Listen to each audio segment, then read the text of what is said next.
Right. Good morning. Today let's look at the speaking test. And before we begin, I just want to ask a few questions. First, is Nigeria an English speaking country? No. You said no. So we're not an English speaking country. Is Nigeria an English speaking country? Huh? We are? Nigeria is an English. Is there a difference between an English speaking country and a country with English as their lingua franca, official language? Is there a difference? No, I'm asking.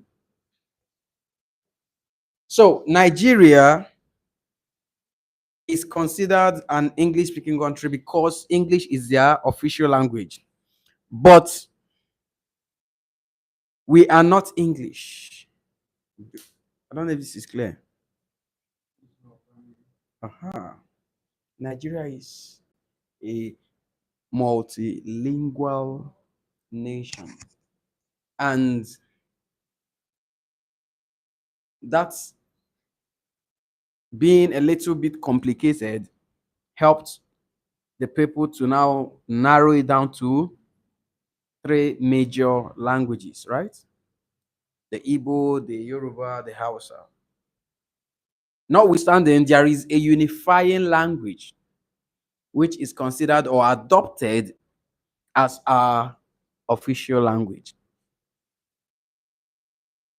Now, another question: who colonized your country, Nigeria? The British? What's the language of the British? English. What language did they bring to you at the point of colonization?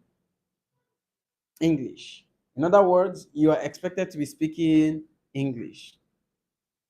Another question: who is conducting the IELTS test? The British. Who is testing you on the English they brought to you? The British. So why do you think you are being tested on your spoke on English generally? Why do you think the British, the organizers of the IELTS test? Pardon? To know your level of comprehension, whether you understand the language they brought to you years back. Do you agree with that? So English is mainly for reading, writing, speaking, and listening.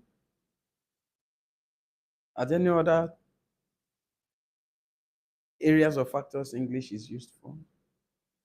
However, I, in a way, agree with the policy to test Nigerians about or on their exposure and understanding of the language English. Why?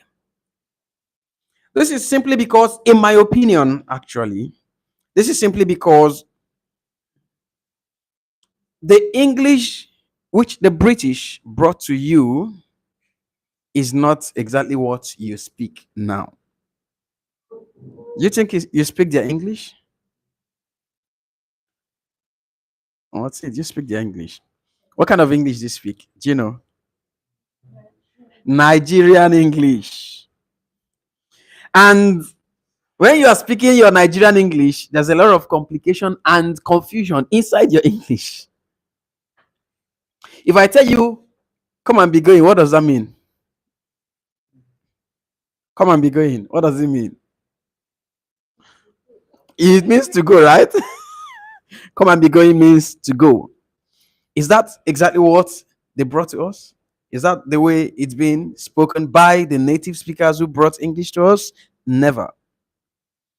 You cannot contradict yourself in a simple expression. Come and be going. Two opposite things happening in your expression at the same time. How do the British or the English express come and be going? They tell you You've overstayed your welcome, right? You may use the door, right? You may leave, right? Very straightforward. When you are engaging someone in a chat and you need to quickly pick something or you want to use the restroom, a convenience, what do you tell the person when you're leaving? In your Nigerian English, what do you tell the person? When is that what you usually speak to the people? Mm. No, I'm asking what leave IELTS English now. That's what usually. Oh, really? That's fine. So we just sit and we are engaging in some chats, and you quickly remember you want to pick something, maybe in your room or somewhere, and you tell the person, "Please, I'll be right back," or "Please excuse me." Right? That's nice. That's polished. Is that what you usually do when you want to leave? You say, "Excuse me," but I don't say any of these. I tell the person, "Please, I'm coming." Is that not what you say? What you tell people at some point? Please, I'm coming. Let me. When you say you are coming, are you coming or you are going? I don't know if you understand what I'm explaining. You are having a chat with someone. You need to go get something very quickly. Just the other room. You tell the person, "Please, I'm coming. Let me just get something." And you are telling the person, "I'm coming," whereas your action is going. Contradiction. You also have a scenario where someone can express excitement. Excitement. And that excitement rather would be as a result of maybe childbirth. The wife has just been delivered of a baby. What will this person express? My wife just had an issue. Thank God for me. Oh, my wife just had an issue. He's a baby boy. Now, what is issue? Is it not problem or challenge? So your wife just had a problem, and that problem is a baby boy. You see, that's all of these are Nigerian English. During the writing test, I also exposed to us certain words or expressions we make or we use when we are speaking that are so improper in the context we use them. We commit a lot of blunder, a lot of malapropisms when we are speaking English, and we express these things with the highest level of confidence. So there is a need to put you to test. Another reason I support the practice of putting Nigerians to test is because since we are multilingual in nature by default, we all have our individual mother tongue interferences when we speak English. I always tell people when you go to some states in the southeast where the language Igbo is spoken, you would hear people say Rinda landed in Regos from London. The RL factor is very common. I need a Rory Pop. There is no sweet called Rory Pop. I entered Rolly instead of Lorry. That's their mother tongue. You go to the Yoruba, the Southwest, you hear people say, my heart is hurting me. They throw away the H and bring in my highs. My highs hurt. They put H where there is no H. Then you hear other things like Ogomoso instead of Ogomosho. Okay, but some people say Ogomosho. That means it's wrong. So putting H where there shouldn't be H. The H alphabet.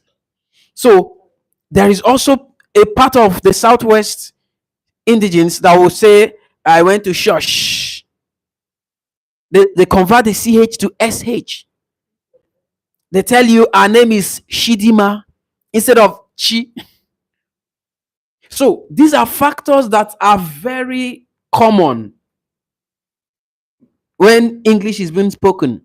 You go to the northern part of the country, you hear people say, my brother from the north is coming. Everybody could rest. So this VF pH factors affect their spoken English. So, considering all of these, there is the need to put everyone to test. So, they are able to confirm if you can manage your mother tongue interferences while speaking. They are not against that fact because nobody is God, right? So, but they believe that if only you can identify a problem, then you are able to manage it or even solve it. So, these are some of the major reasons you need to go through the speaking test. It is very important. Now, let's understand that speaking test is that aspect of the IELTS test where you get to engage an examiner one on one. It could be physically arranged or virtually conducted. It depends on what is available for each candidate. Now, the speaking test usually lasts for about 10 to 15 minutes. That's all. In 10 to 15 minutes, you are done with your speaking test. Within this 10 to 15 minutes period, you may hit as high as band score 6.0 or 8.5. In some cases, 9.0 within 10 to 15 minutes.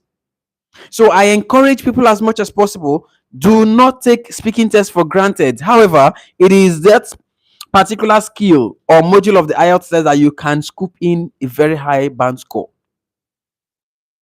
So you need to get yourself intact when you're going for the speaking test. Who conducts the speaking test? The speaking test can be conducted by a non-native English speaker. It can as well be conducted by a native English speaker. I hope you know the difference. However, whoever it is that is assigned to conduct your speaking test, bear in mind that the person has been trained professionally. The person is eligible and qualified to conduct that speaking test session with every test taker. Now, when you go for the LRW, that's the listening, reading, and writing, you would have to take that test amongst or alongside other test takers in the exam or test venue. Maybe 10, 50, 100, 200, 500 test takers will be in the test venue. So you take the LRW at the same time. But if it is a speaking test, it is just between you and the examiner. No other person comes in. Now, how do you perform well, or what do you need to do to have a nice speaking test experience and also attain or achieve a high band score in speaking tests? The primary thing that will help you record or experience high band score in speaking tests will be your confidence. Your confidence. You know what confidence is all about? Your ability to manage that your tension. You know, some persons are introverted. Moti, are you? In between, there's problem. Chief, you are introverted? Ah. Some people may be introverted and in most cases, those who are introverts tend to be reserved, especially when they come in contact with someone they are not familiar with. Oga, IELTS test is now 260,000 naira. So if you like, don't keep your introverted nature at home. Because when you go for your speaking test, you are expected to be fluent and conversational. So you want to engage the examiner. You know what gisting is all about, right? To gist. You know, in real life, outside IELTS, when your paddy, your main paddy, When both of you are gisting, you can gist for like 2 hours, non-stop, nothing. You don't feel anything. But in IELTS, you speak for 2 minutes. You see that 2 minutes is like talking for 2 years. 2 years. So you begin to ask yourself, Mogbe, what will I answer this man now? A lot of things will be going on in your mind. Right? So you just need to be very confident, because when that nervousness, when that tension comes around, I tell you, you may even forget your name, your real name. You may, because it has happened to some persons. So be well composed and confident. It will help you to achieve a very high band score. Another thing is your exposure to advanced vocabularies. Your knowledge or acquisition of a great wealth of vocabularies, vocabulary bank. How much of it do you have? Because if you don't have a good vocabulary bank in your head or your mind, you will definitely end up recycling and repeating same words overly, right? And the more you repeat, your points will definitely drop. That's very sure. Now, what do you need to do? This is not something you want to learn now that you're undergoing IELTS training. No. It is something that you ought to have built over time, right? So you now need to start practicalizing the speaking questions. By having someone ask you questions, you respond. Or if you don't have anyone around you, you can use your phone, ask yourself question, record all of that. Ask yourself question, give it few seconds, maybe 6 or 10 seconds. Then you ask another question, give it another 6 to 10 seconds. So when you ask all the questions, save the audio and play it back. So when you play the audio, the question that you asked would pose, right? Would come out. Within the 10 seconds period, you are able to say something, right? You can also record your response to the questions. Then at the end of the day, listen to yourself and evaluate yourself sincerely. If you are being very positive in your judgment, you would know, you can tell if you were nervous in your response, if that response sounds convincing enough, right? So you need to build vocabularies, advanced vocabularies. This will help you to be very fluent when you speak. It will help you to bring in vocabularies without repetitions. Now, during your speaking test, you need to understand that the examiners are not comedians. They are not there to crack you up, right? You are there on an official ground. You are there for a serious business. So they are going to exhibit some level of seriousness to you. However, you can make your speaking test experience to be very friendly. It depends on you.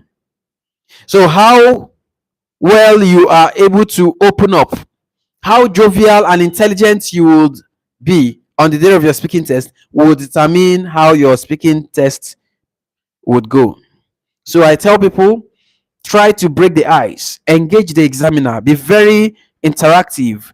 Whatever you're saying should be interesting and well articulated before the examiner. It's very important. In speaking tests, you are expected, or during your speaking test, you are expected to go with just 2 things, only 2 things. One, your international passport or the accepted means of identification. In most cases, international passport. So you need to go with it, not the printout, not the soft copy, but the original international passport. The second thing you have to go with is either a pen or a pencil. Right? These are the 2 major things that you are expected to go with.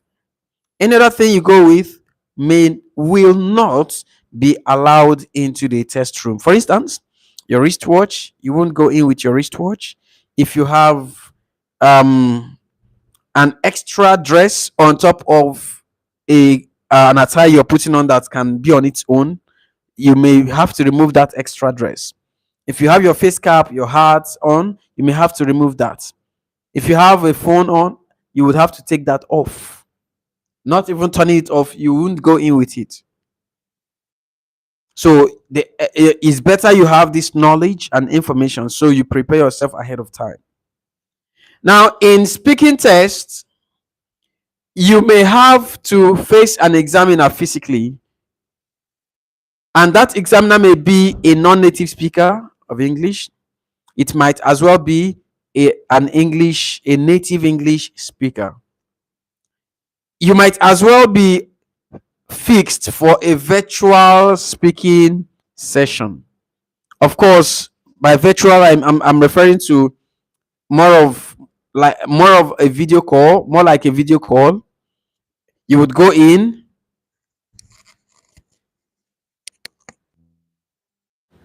Okay, you would go in. The examiner or the coordinators of the exam would definitely give you headphones with mic that is connected to whichever device that the live session is being arranged to take place. So that would allow for communication between you and the examiner.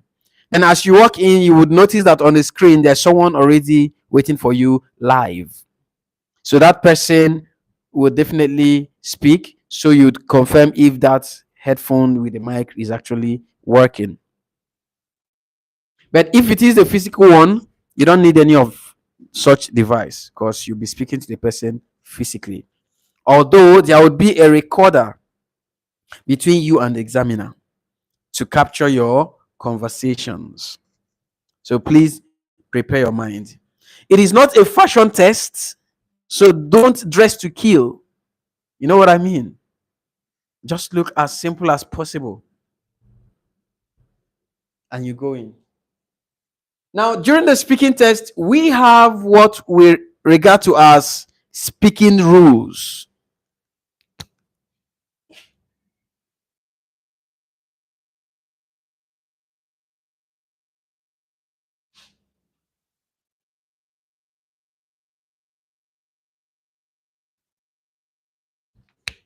There are some rules you might want to actually take note of while you're preparing for your speaking test. Perhaps you might want to write. Rule number 1: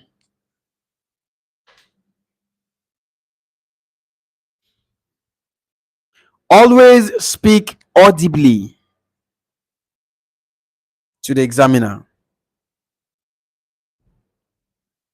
Always speak audibly to the examiner.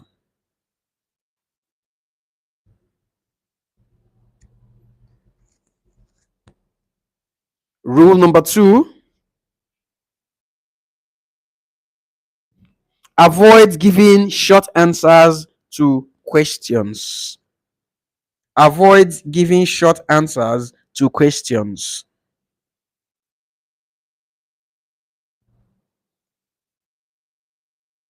Rule number 3: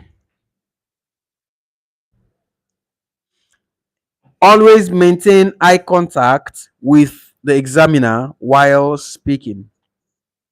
Always maintain eye contact with the examiner while speaking.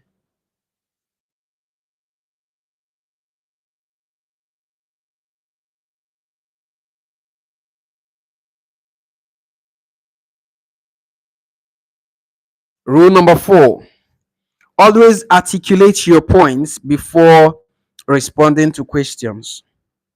Always articulate your points before responding to questions.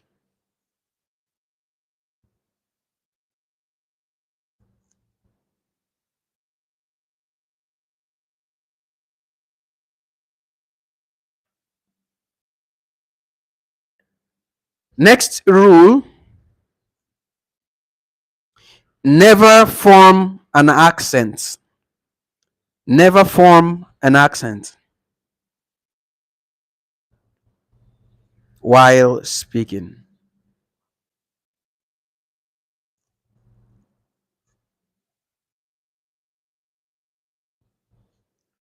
Next rule, you're free to make use of natural fillers while speaking. You're free to make use of natural fillers while speaking, but do not abuse them.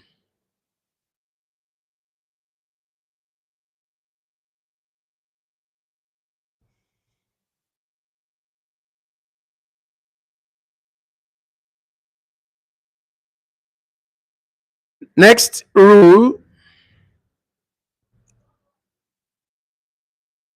do not rush to begin to respond to questions that are unclear to you.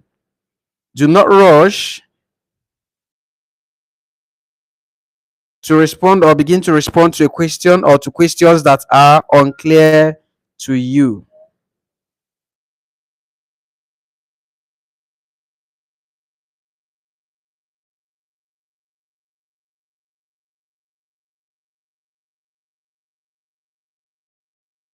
Next rule, feel free to request a rephrasal or a repeat. Feel free to request a rephrasal or a repeat of any question that's unclear to you. Feel free to request a rephrasal or a repeat of any question that's unclear to you.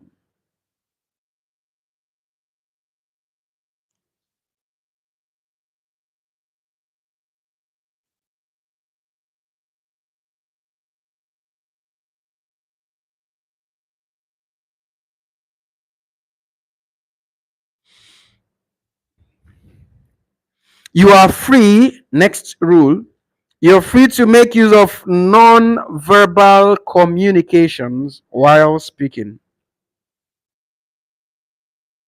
You are free to make use of non-verbal communications while speaking,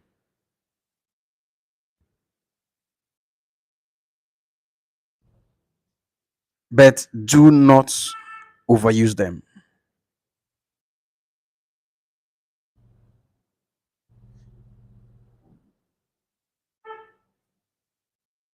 Next rule, ensure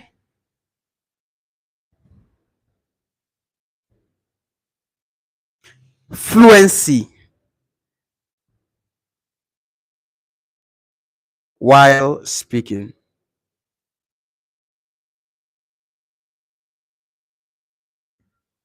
Next rule, keep talking or speaking, keep talking slash speaking until the examiner asks you another question.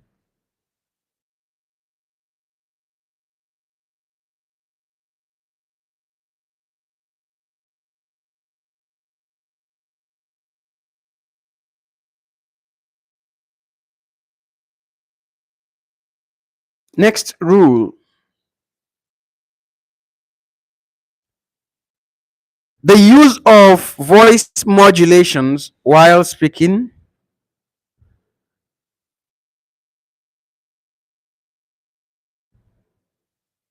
The use of voice modulations while speaking is highly welcomed.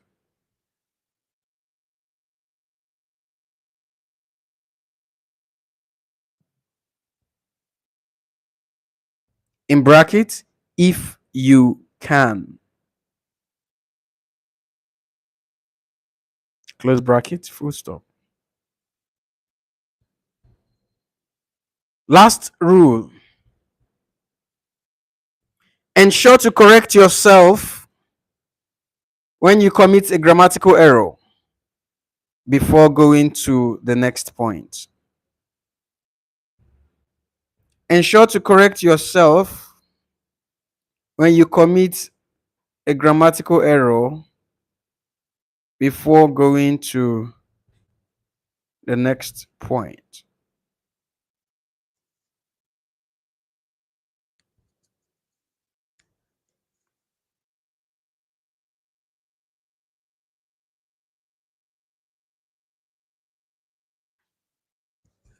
All right, so these are some of the major rules you want to actually work on or work with when you are preparing or even on the day of your speaking test.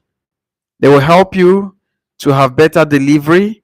They will help you to avoid things that would ordinarily drop your marks. So please go through all of that and let's know. In the next couple of seconds, I want you to scan through those rules. Let's see if there is anyone you are not conversant or comfortable with. So would quickly talk about them.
Right.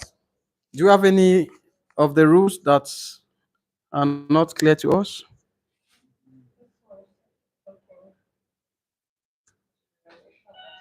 Until the examiner.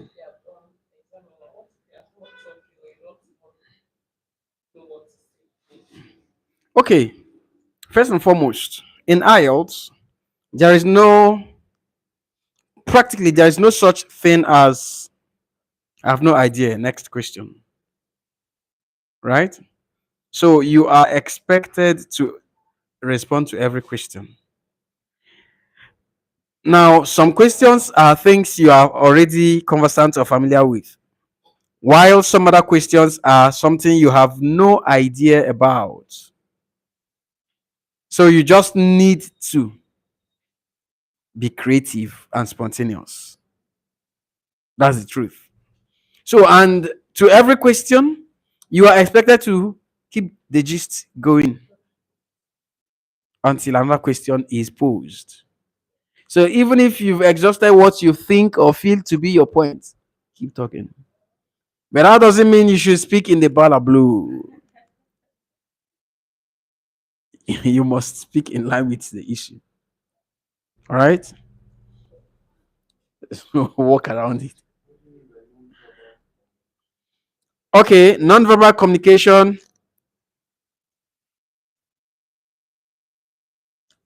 Expressions you pass to someone without saying a word. So your facial gesticulations, your body languages, your hand, and all that. Mm? These are non-verbal communications. So you are expected, you are free to use them. If you know there are some persons that feel they cannot express themselves correctly except they move their body. There are some persons when you are chatting with them, if they don't touch you, they feel you are not understanding what they are saying. And until you understand, they must touch you. They must touch your shoulder, they must touch you somewhere. That's when they feel you are paying attention, and that's when they feel they can be fluent while they speak. Right? So you are advised to use it, but don't overuse it. And out of their wisdom, the table is a little long. So examiner is there, you are here, so that some people might swing their hands and you know, so they can. There is that provision. All right, voice modulation can be your ability to show some level of emotions and emphasis while you are speaking. Voice modulation can be a little bit of application of rising of your voice, dropping of the voice while you speak. It doesn't mean accent. Do you have an idea what I'm trying to explain? Um, did you travel yesterday? Oh, sure, I did. I actually traveled by road, although it was fun, but it was a long trip. But I learned a lot, and it gave me the feeling that I might have to be repeating that because of the fun I had. The memory was quite awesome to me. This is a flat voice. Now, voice modulation will say, "Did you travel by road yesterday?" Oh, sure, I did. It was fantastic. I had a lot of fun, even though it was quite a long trip. And because of the fun I had yesterday, I'm beginning to love traveling by road because I want to have records of different things, different communities that we drive past on daily basis. So it was it's something remarkable for me. You can see that. So voice modulation makes a person to be an interesting talker. Someone want to listen to you the more. But if you have this flat tone while you talk, it makes it boring. And some people also have the misunderstanding of your flat tone to being proud. Some persons feel maybe he's a big man, leave him. You know, they stand up during an occasion, they take the mic. Hello, good afternoon, everyone. My name is Dr. John. So right here, I'm gonna tell you a little bit of the story about the young man in question. I do not know so much about him, but I'll just give you the little I have. He's quite an interesting person. He has been of great support to me and my family and my organization. This person is being that's him. But another person will stand up and say, "Hi, good afternoon, everyone. My name is Dr. John. So I'm going to give you a little bit of the information I have about him. I do not have so much, but the little I have, you might actually pick something out of it. So, to the best of my knowledge, he's quite an interesting person. He has been of great help to me and my humble family. I have rendered the little help I can, and I present him to you. If you have anything to support him with, you can go ahead, please. You can see the difference, right? One is more encouraging or motivating, right? The other one is just there. You listen. If you have anything to say, you say. If you don't want to say, you leave. So, voice modulation, if you can, please go ahead. If you cannot, it's not compulsory. So, that's why the bracket says, if you can. Before you go there now, because of voice modulation, you'll be raising your neck up. Any other one? Natural fillers. Please, you know what natural fillers are?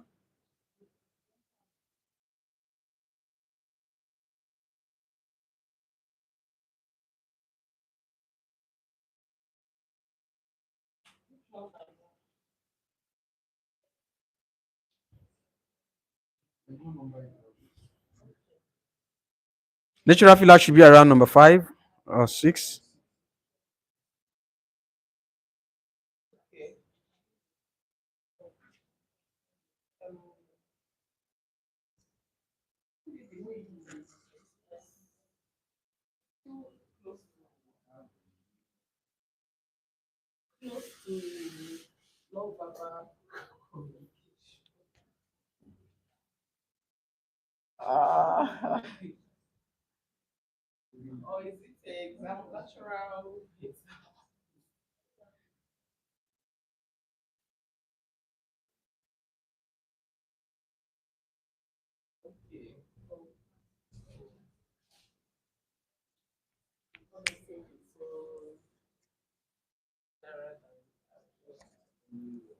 Do you understand these guys?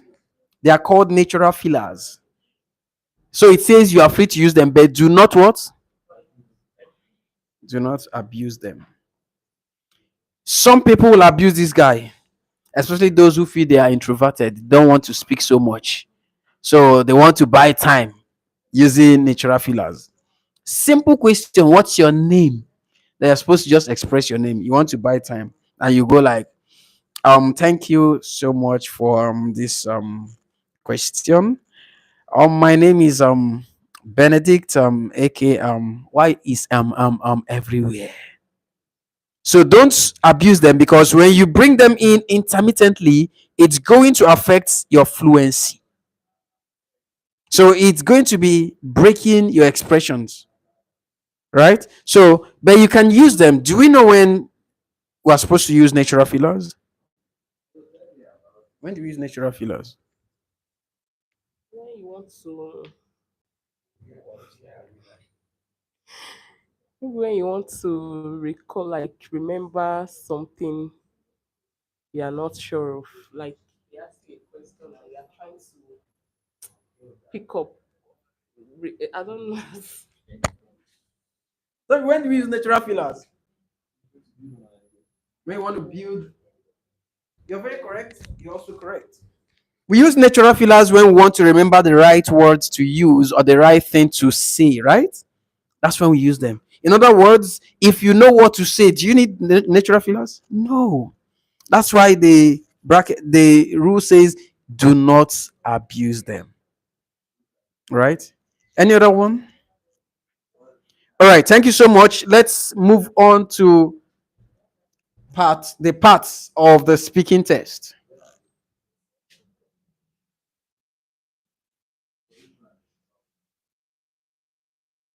Okay. Now, like I said before, that speaking test lasts for 10 to 15 minutes. Is that correct? Now, there are three parts of the speaking test. The first part is called the introductory session. This is the part where the examiner gets to ask you questions bordering around yourself and your immediate environment. So you need to know about yourself. You need to know about your community. You need to have information about things happening around the globe.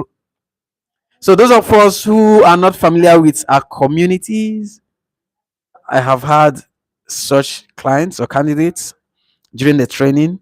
I asked them to talk about their community, and they're like, I've never been to my community. Oh. And some people say, my mommy say I'm from Yoruba. So you need to know about your community.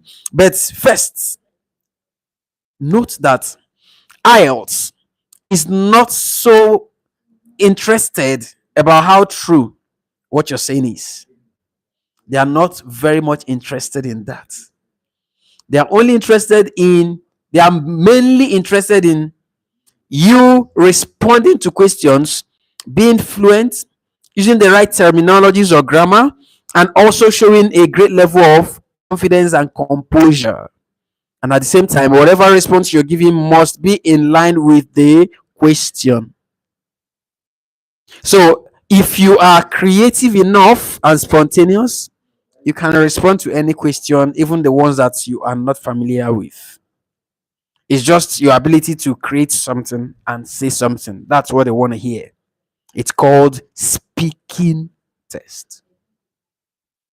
Okay, so that's for part one, introductory session.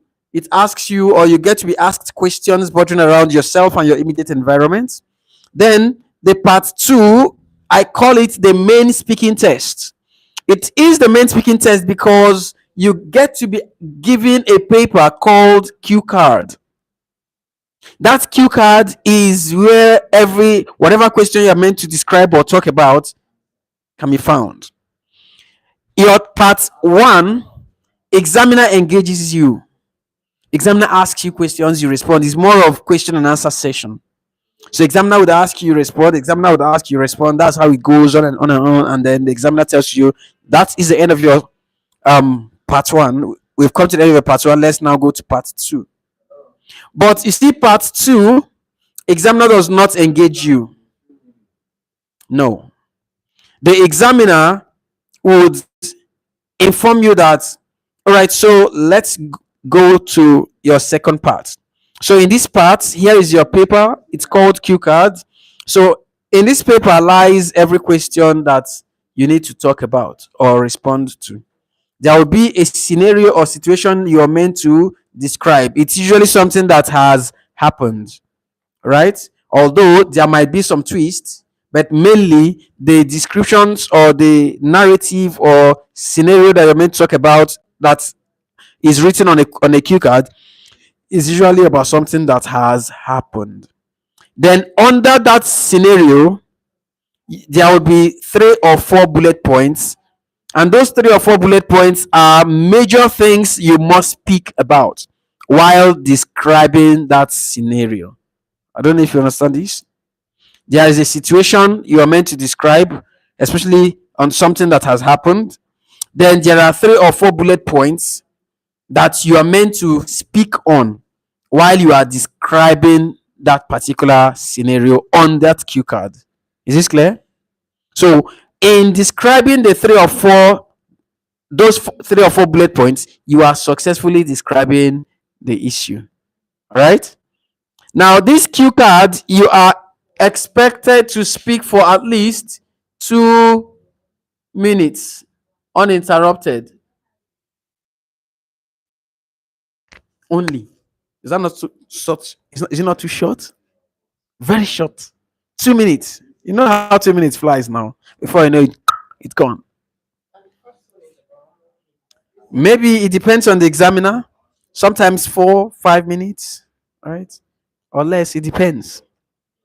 But this guy right here, 2 minutes, sacrosanct, minimum. Now, that 2 minutes, very short. But you need to use a particular skill to be able to speak up to 2 minutes. If not, I tell you very solemnly that in less than 40 seconds, you are done. In less than 40 seconds, you are done. And once you are done with the ideas or answers or responses you have, examiner does not talk to you. The examiner just keeps looking at you because his voice is not meant to be captured in the recording within or during that part two. You are the only person that is supposed to take the floor and speak for that 2 minute period. So the examiner just keeps staring at you, and in your mind you are saying, "Oga Moti, I'm done." So both of you might be engaging in what we call breathing exercise. But there is an approach you can deploy that will help you to sustain the 2 minute period. That would be the tactic of creating a storyline. The storyline must be in line with the issue you're describing. So you create a storyline, you are narrating the story, and at the same time dropping those bullet points one after another, and you are giving the story. Don't just pour out all the answers to the 4 bullet points. No. Begin a story. As you narrate that story, you introduce the first answer. You continue with the story. You keep talking, drop the next answer. You continue the story again, the third, Continue on the fourth. Before you know it, the 2 minutes has elapsed, and the examiner will tell you, "Thank you so much. We've come to the end of your speaking test part 2." Let's quickly go to the last part.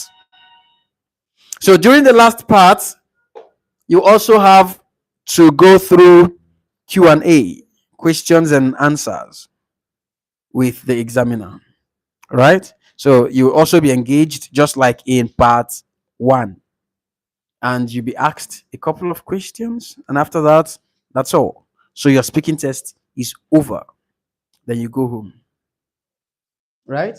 So let's get started with part 1. For part 1, these are possible questions. You know what I mean by possible now, right? So that we won't go and cram these things, hoping to hear them. They are possible questions. So let's look at the first one. When you walk into the speaking test room, if it's a physically arranged speaking test session, you would meet an examiner that is seated with your information already. If it's a virtual, the person will be on the screen live waiting for you to come in. So once you come in, you'll be offered a seat. When someone offers you a seat, what do you do? Thank you, then you grab the seat, right? Nice. That's what it should be.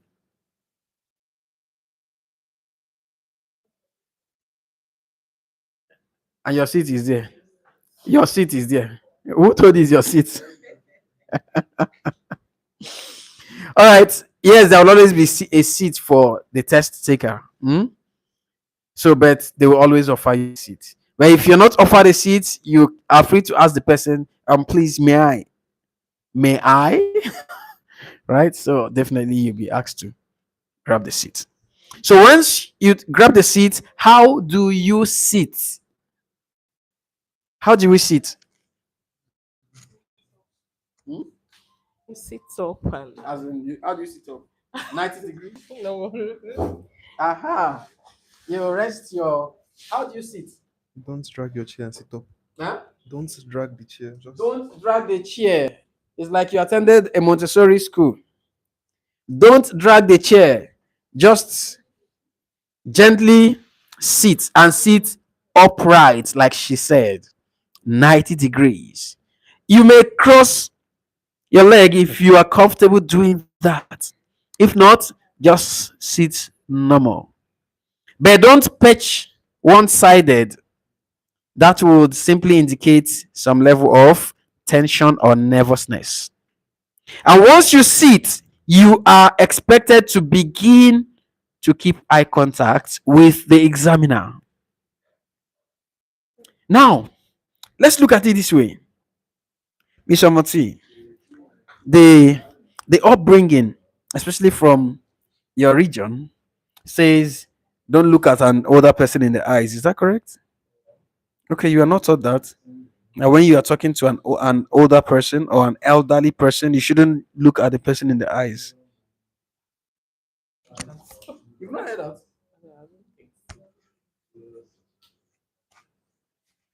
Sheil, were you taught to look at an older person in the eyes?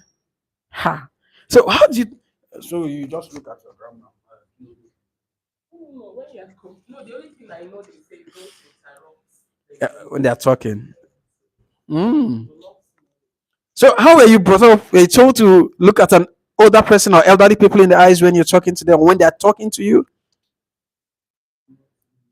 Well, I don't know. The general knowledge I have is that we don't look at an elderly person or elderly people in the eyes when we are talking. We are taught that it's disrespectful.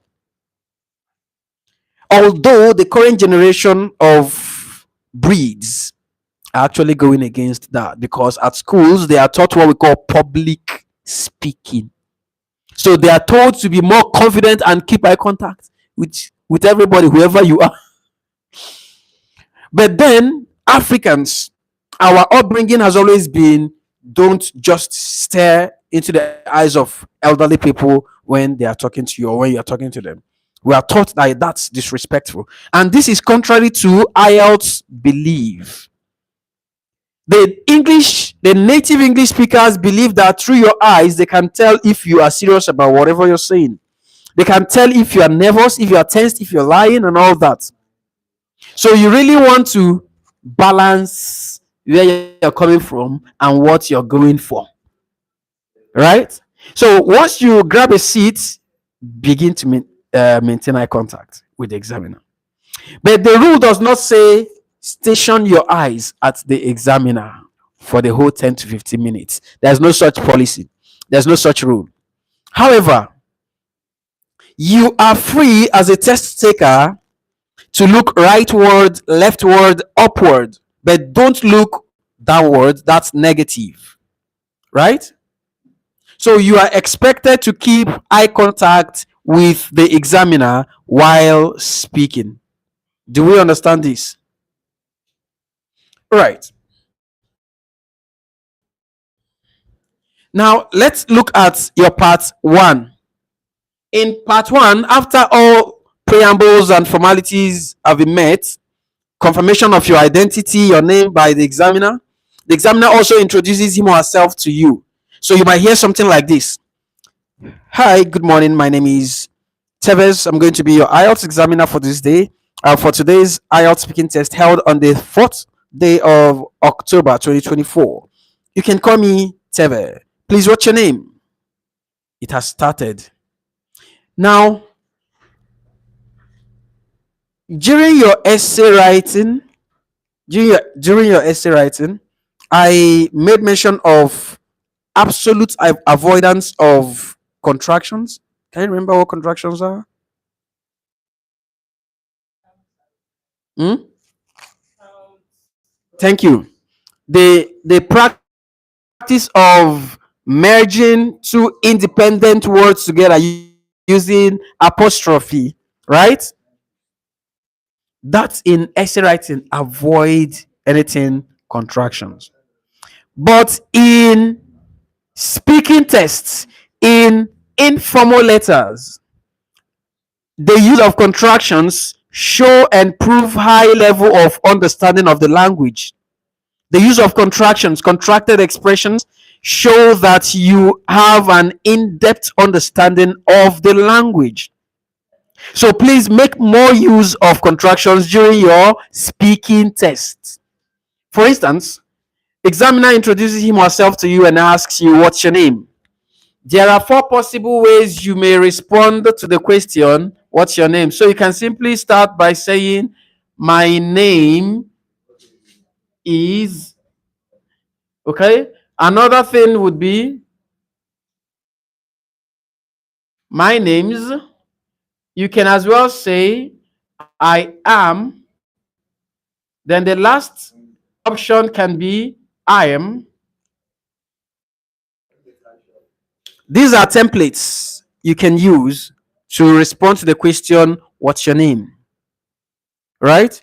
Now, you are free to make use of any of them, but you are more advised to make use of the contracted versions if you can.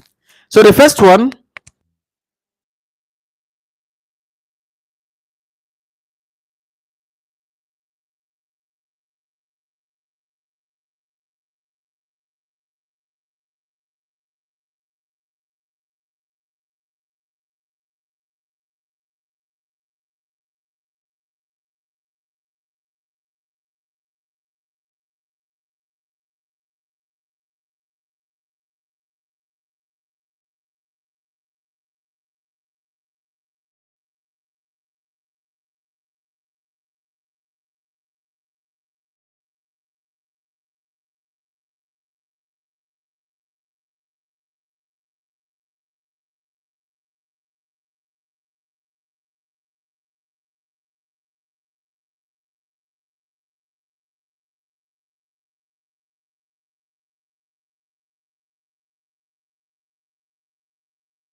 First day of the week is Monday, Nigeria.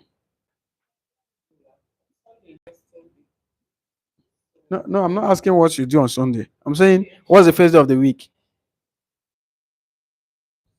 Some people say it's Sunday, why some You, what is the first day of the week? Monday?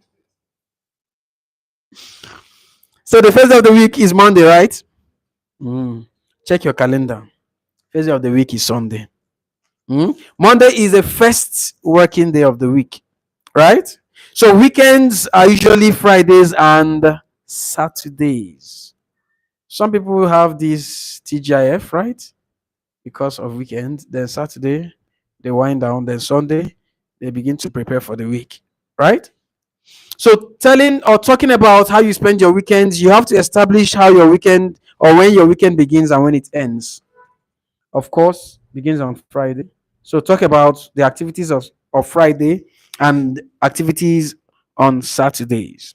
So that's how you spend your weekends.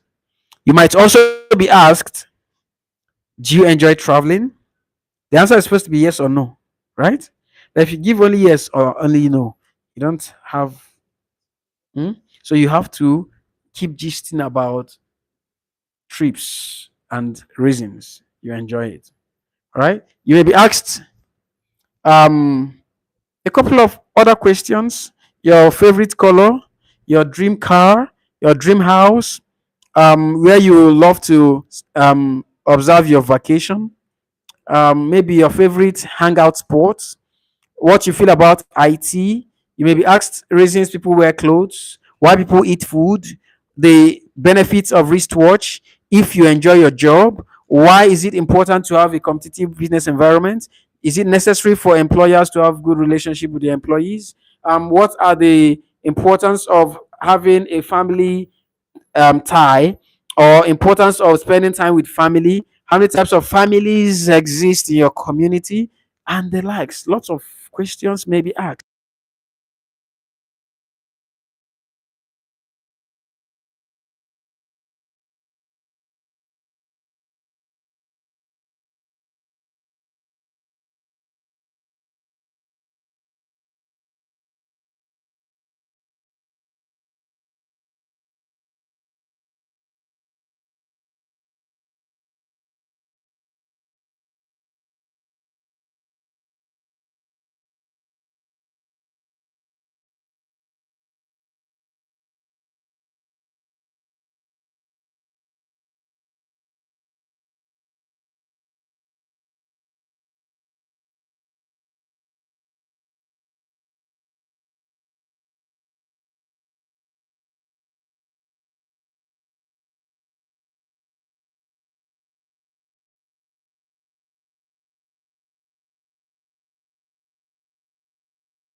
during the next